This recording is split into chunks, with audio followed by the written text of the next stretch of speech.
widow came up and put in 2 coins that were worth only a few pennies.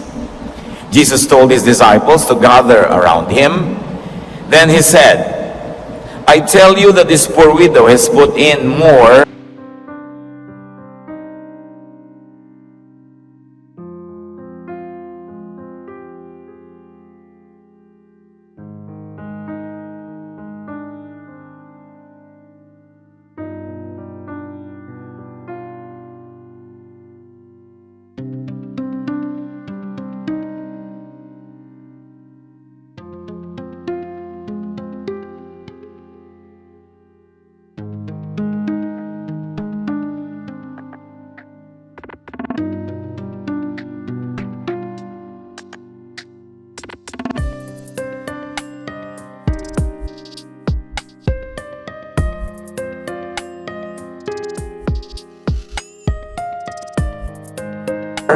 than all the others. Everyone else gave what they didn't need, but she is very poor and gave everything she had. Now she doesn't have a cent to live on. Isa sa mga popular na mga kwento na itinuro ng Panginoon at talaga namang eyewitness yung mga disciples. Nung sila ay nasa templo, sa oras ng paghahandog, ang mga tao ay tumatayo, yun ang kanilang kaugalian, at naguhulog sila ng kanilang mga handog doon sa pinaglalagyan nito. At ang Panginoon doon siya umupo sa tabi mismo ng offering box. At kitang-kita niya ang bawat isang naghahandog. Napansin niya, ang maraming mayayaman na kung maglagay ng kanilang mga offering, talagang ang dami. Tumutunog at ang bigat ng mga barya na inilalagay nila doon dahil ang pera naman doon ay hindi papel, kundi mga precious metals. At merong isang babaeng balo, na pag sinabing balo, lalo sa New Testament, kadalasan mahirap ang babaeng ito kasi wala na siyang maaasahan na ikabubuhay. So ang babaeng balong ito na naglaglag ng napakaninipis na mga barya na siguro kasing gagaan lang ng pinipig. At halos ay walang tunog. At hindi ito malaki ang magiging idadagdag sa bottom line doon sa offering ng araw na yon. Tinawag ng Panginoon ang kanyang mga disipulo, inipon niya at tahimik niyang tinuruan. Sabi niya, nakita niyo ang babaeng ito? Siya ang pinakamalaking giver today. Sabi niya, kasi yung iba, pagkamat mayayaman at malaki ang mga ibinigay, naku, hindi naman nila ininda yun. Halos hindi nagulo ang salansan nila dahil ang dami-dami pang natira sa kanila. Halos hindi naman nila kailangan yung binigay nila eh. Pero ang babaeng yan, kakainin na lang niya, inagaw pa niya sa kanyang bibig. Kaya hayan, wala na siyang gagastusin, hinulog na niya lahat dyan ang kanyang offering.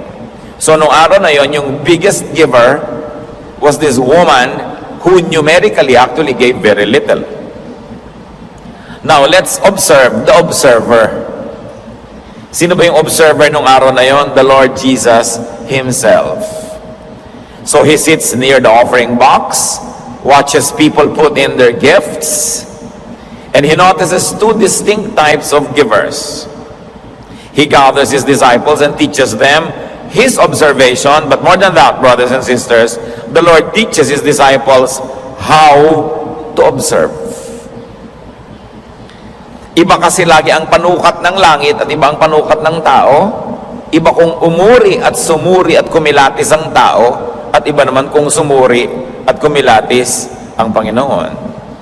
Sabi sa Hebrews 13:8, Jesus Christ is the same yesterday, today, and forever. So ngayon pa lang, hindi mahirap isipin that He still watches the offering box. Because Jesus is the same yesterday, today, and forever. That He still watches how people put in their gifts. That He still counts, and he still teaches His disciples, now us, how to observe. Kailangan marunong tayong sumuri sa pananaw ng Panginoong Jesus. At sa kwento, there were 2 types of givers. The rich, the moneyed, the able people who have much resources, the able people who give a lot, and they give generously. Hindi yun masama. Walang komentaryo ang Panginoon na masama yun. These are able people who still have much after giving. Meron tao naman talaga blessed na blessed eh. Matapos magbigay na ang dami-dami na, ang dami pa rin natira at lalo pang dumadami dahil sa dami na kanyang nilalagay. All these are able people who are not sacrificed by their giving. Hindi nila kailangang agawin sa kanilang budget, sa kanilang gastos. Pareho pa rin ang lifestyle nila, kumisan nga umaasenso palalo habang marami silang binibigay.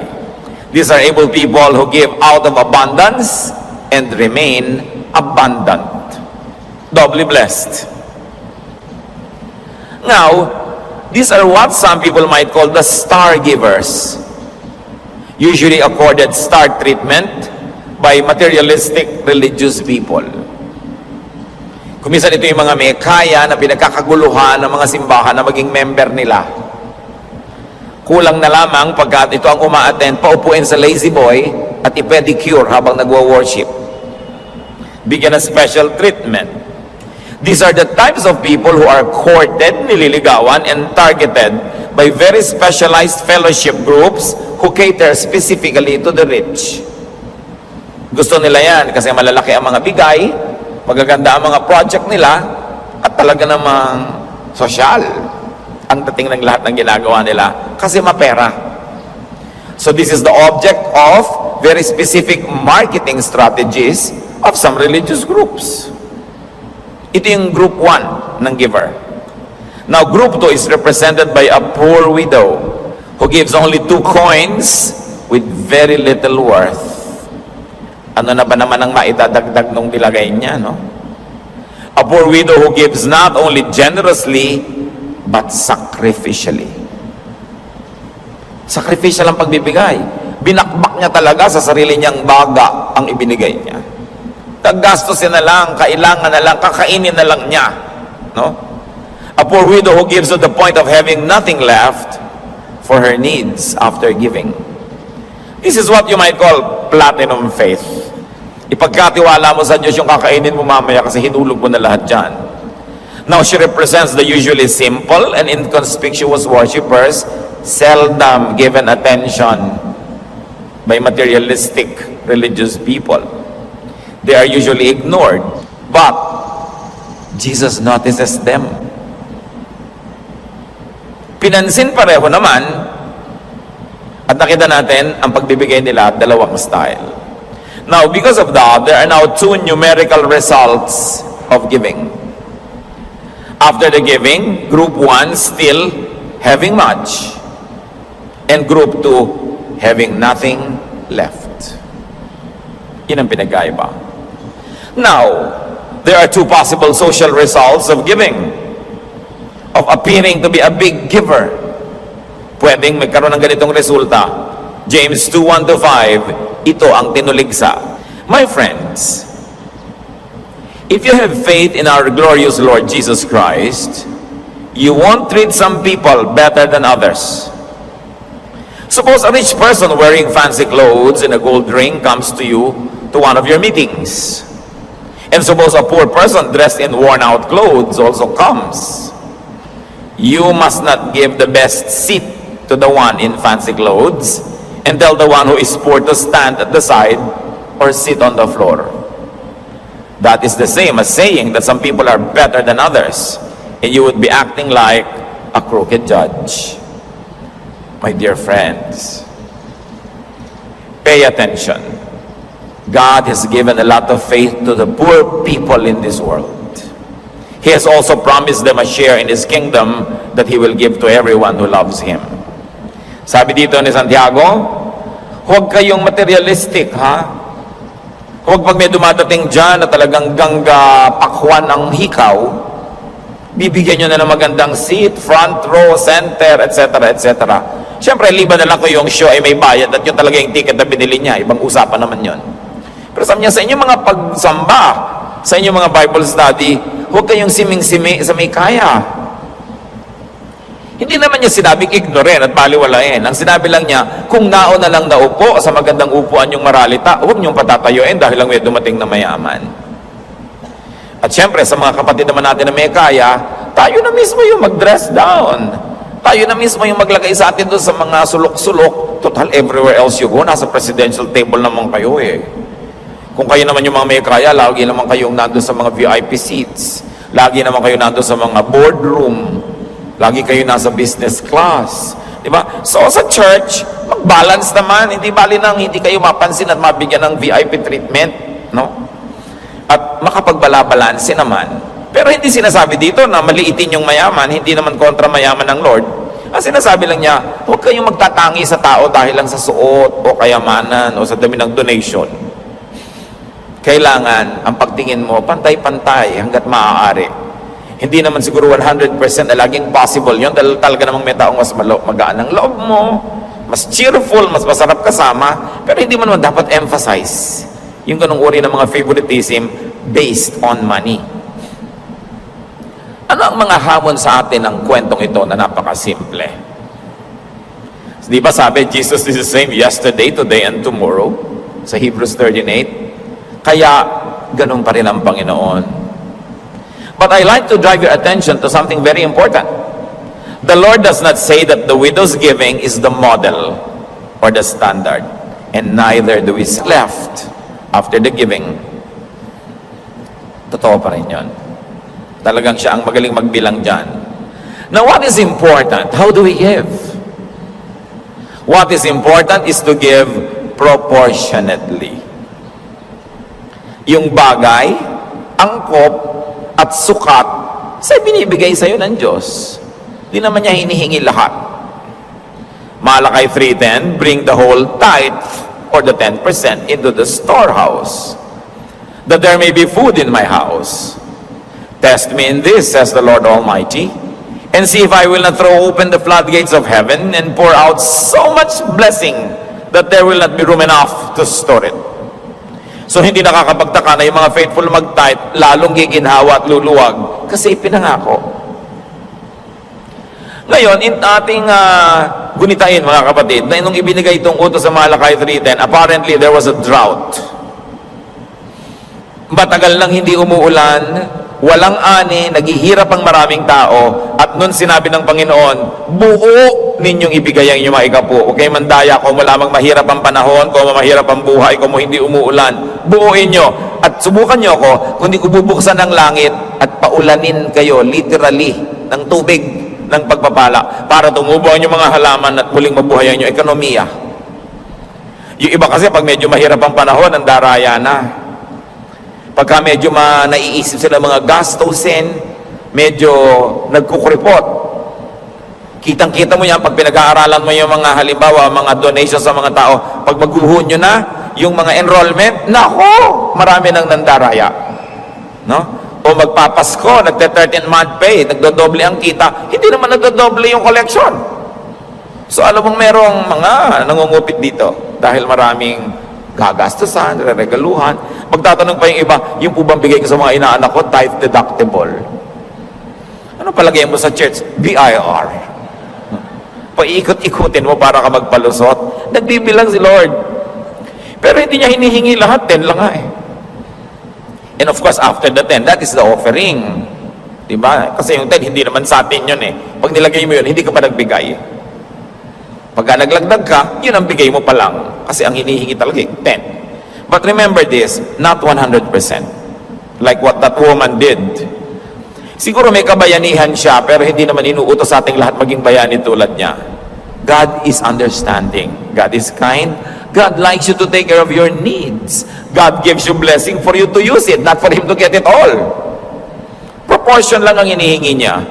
1 Corinthians 16:2, on the first day of every week, meaning Sunday, every one of you should set aside a sum of money in keeping with your income. Bagay lang dapat sa income mo. At sinabi sa CEV na clearer way, that is, each Sunday, each of you must put aside part of what you have earned. So this is only part. So mga kapos o salat sa buhay, hindi naman hinihingi ng Diyos ang lahat-lahat. Dapat malinaw yan. Hindi kailangan gayahin ng maralit ang balo sa kwento, liban na lamang kung talagang may conviction kayo at kayo ng Diyos ang nag-uusap. Sapat na ang bahagi ng ating income o resources. Samantala, huwag natin kakalimutan ang sabi sa 2 Corinthians 9:6-7. Remember this saying, a few seeds make a small harvest. But a lot of seeds make a big harvest. Sabi, siyempre, nagtanim ka ng konti, alam nga namang umasa ka na marami kang ani. Mas marami ka siyempre itinanim, hindi natural, mas marami ang iyong ani. Each of you must make up your own mind about how much to give. But don't feel sorry that you must give, and don't feel that you are forced to give. God loves people who love to give. Generosity cannot be wrong. A lot of seeds. But remember that farmers also have to eat their harvest and set aside only a small portion as seeds for the next planting season. Alam naman yung lahat ng ani mo, itanim mo rin, wala kang kinain. Hindi naman ganun ang prinsipyo ng agriculture. Now let's go deeper. Let's go higher. That is the primary, the beautiful, the very, very practical and immediate reading. But giving to God is not confined to financial contribution only. Hindi lang pera ang ibinibigay sa Diyos. Yun lang ang pasimula. We give our 3 T's, our time, our talent, and treasure. And those that are to give treasure, time, and talent, some of them give it effortlessly. Tulad dun sa kwento. May nagbigay ng mga supot-supot na pera, hindi nila ininda, hindi masakit sa kanila. Ngayon, hindi lang pera. Sa pagbibigay natin ng panahon, pagbibigay ng talento, pagbibigay ng serbisyo, ng ministry, meron talagang mga tao magaling, mabunga ang ministry. Pakantahin mo ngayon si sister ganyan, na gifted sobra, mayaman siya sa gift of music, kakanta siya ang dami, kahit walang practice. Meron naman talaga, ang sasabihin lang niya sa kanta, chuchua, chuchua. 3 buwang nagpa-practice.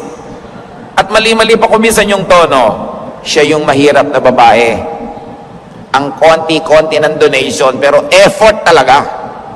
Karir na karir niya yung pagbibigay, pero ang konti ng binigay niya. Anong ibig sabihin niyan mga kapatid? Kahit chuchua girl ka lang, all effort mo yan, yan yung pinuri ng Panginoon. Sabi niya, kita mo, ubos na ubos? Walang maliit sa Panginoon. Kahit na ikaw halimbawa yung Bible study teacher, talaga naman pumapawis ka ng dugo sa paghahanda. Tapos uutal-utal ka pa, nalilito ka pa. Pero ang konti-konti ng kontribusyon mo kung tutuusin. Pero sabi ni Lord, yan na ang best niyan. Wala nang natira sa kanya, napiga na siya. Appreciated ni Lord yun. Sabi niya, yan ang best teacher. Meron ng mga teacher, dumadaan lang, upo ka naman dito brother, turuan mo kami. Uupo, magtuturo sa'yo, ang bilis-bilis, ang galing-galing, kasi very gifted. Yun yung nagbigay ng marami, pero actually hindi naman niya ininde. Kasi ang yaman-yaman niya sa gifts. Marami mga tao na sa pagtulong lang, hirap na hirap. Pupunta lang sa church, pamasahe lang, pinoproblema pa. Meron namang iba, talagang ubod ng ginhawa, baliwala sa kanya yan. Pero, sabi ni Lord, pareho lang nagbibigay yan.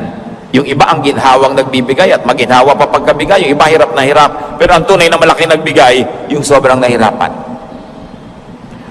Meron dyan ang layo-layo pa, nangungunyapit pa sa mga bus, nagmamotorsiklo pa mula sa Quezon. Meron tayong ganyan mga kapatid, ha?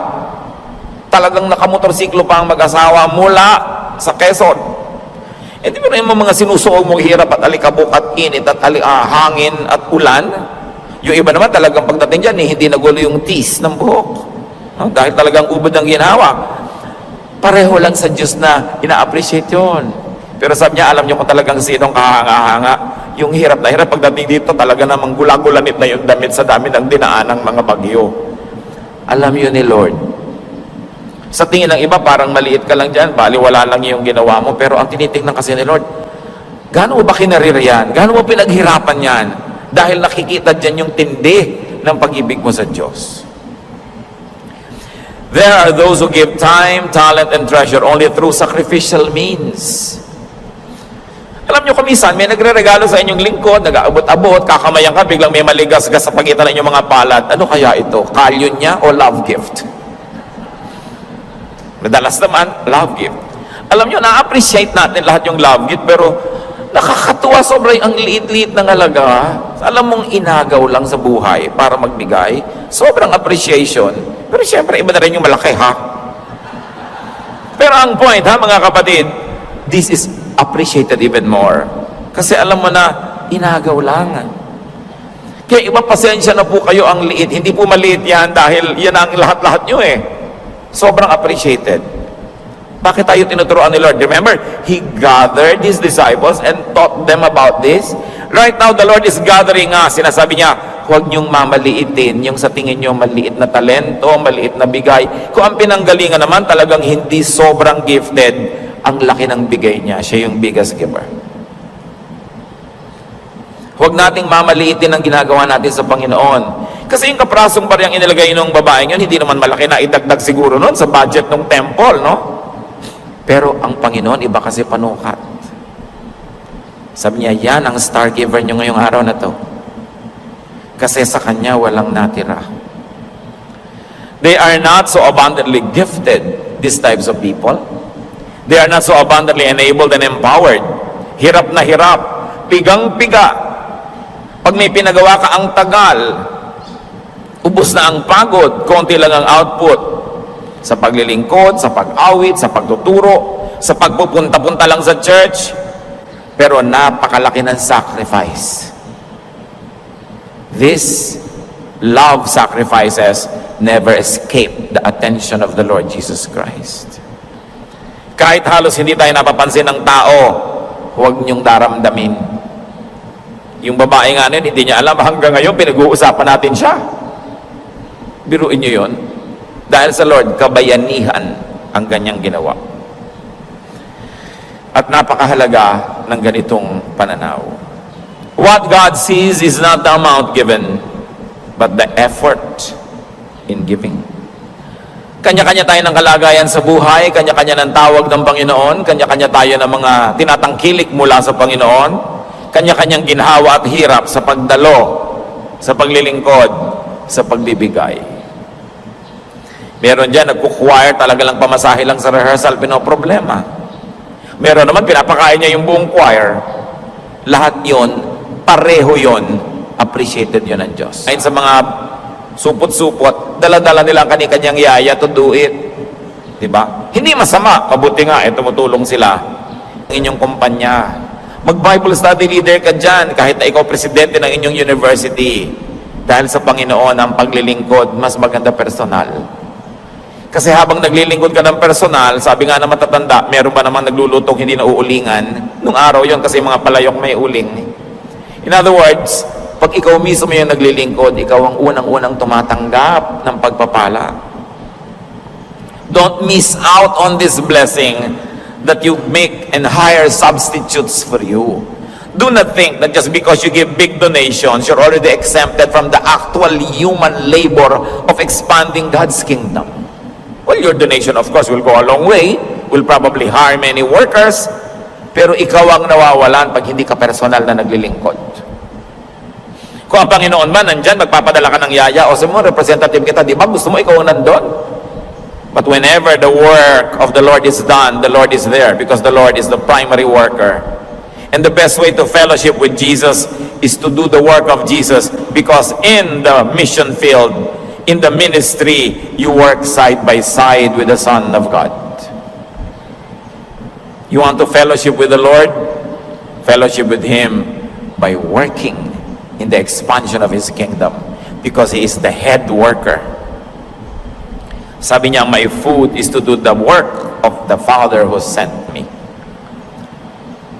Now, Luke 12:48 says, from everyone who has been given much, much will be demanded. To whom much is given, much is required. Kaya dapat lang na yung mas maraming talento sa pagkanta, kumanta ng kumanta ng kumanta at huwag mag-inarte at huwag magpa-VIP at huwag magpa-star treatment. Kaya ka binigyan ng maraming magandang boses sa pagkanta para kumanta ka ng kumanta, hindi para magpa-importante at pinipilit-pilit ka pa. Kaya kami binigyan ng kakayahan magturo, hindi lang para magturo ka na magturo sa labas ng church. Kung kailangan, church ang unang-unang nakikinabang sa talent na bigay sa iyo ng Diyos. Marunong ka ng management. Mag-ambag ka sa improvement ng management ng tahanan ng Panginoon. Architect ka, engineer ka, marunong ka mag-repair ng mga building, una mo nga sikasuhin ang bulwagan ng Panginoon, maliit man ito, malaki. May alam ka, may kakayahan, gamitin mo sa pagpapalawak ng kaharian ng Diyos. Walang exempted dyan dahil lahat tayo ay tumatanggap lang ng pagpapala. At mas malaki ang tinatanggap mo mula sa Diyos, mas malaki ang pananagutan mong magsukli. The biggest gifts are not measured by the amount. They are measured by the effort and sacrifice. That is the way of heaven. Hindi sasabihin mong, don't work hard, work smart. Tamo si Lord, He worked hard at carrying the cross, at dying Himself, walang substitute.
Pagbibigay.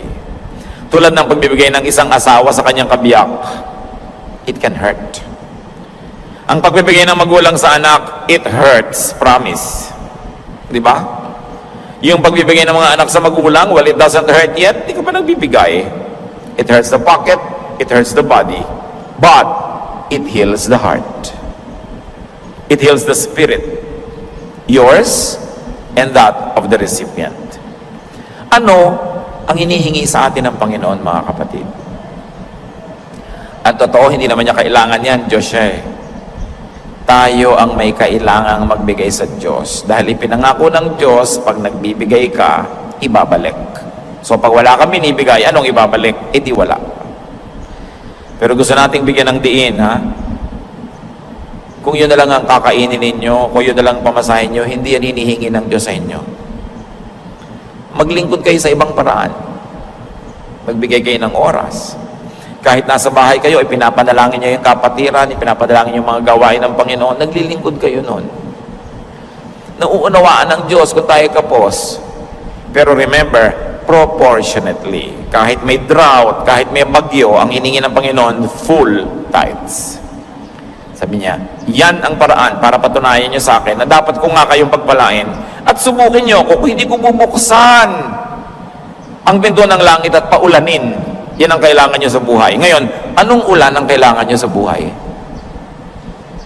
Iba't iba nang uming kayo, makita ng mukhaan habang panahon. So sa maikling oras namin dito sa balat ng lupa, turuan nyo kami maging tapat. Ama, touch our hearts. At huwag din kami, Panginoon, na maging judgmental o mapanukat sa kapwa. At huwag naming ibabase ang aming pakikitungo at pakikisalamuha sa kayamanan ng aming kapwa. Kundi ito'y sa katapatan nila sa inyo, sa pagmamahal nila sa inyo. Magbulay-bulay tayo, mga kapatid, hanapan ng mga personal na mensahe ang napakagandang kwento na ito ng Panginoong Jesus. Ama, sa amin pong pananahimik, in our silence, speak to us.